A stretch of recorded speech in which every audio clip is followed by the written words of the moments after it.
le parole dell'omelia espresse dal parroco, c'è poco da dire, però due parole. Il nostro punto è il remoto più violento del secolo, migliaia di morti e tantissimi feriti, paesi interi da Sassuolo.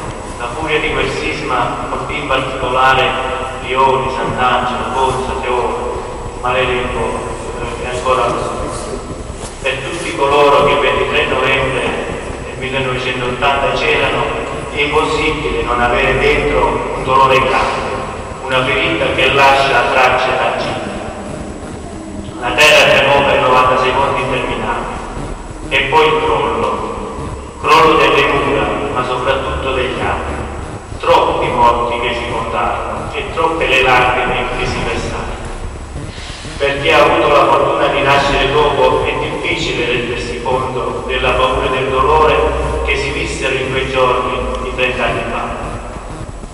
A chi c'era rimane il compito di raccontare, per insegnare che la solidarietà è così indispensabile e fondamentale, e dare respiro a tanti.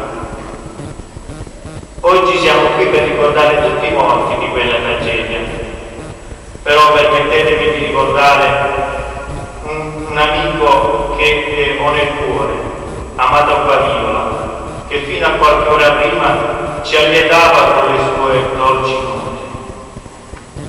Il mio pensiero va ancora ai bambini che non hanno avuto la fortuna di vivere la vita, e il nostro ringraziamento va ancora oggi a quelle persone speciali, volontari venuti da ogni parte, per renderci una mano e per lenire la paura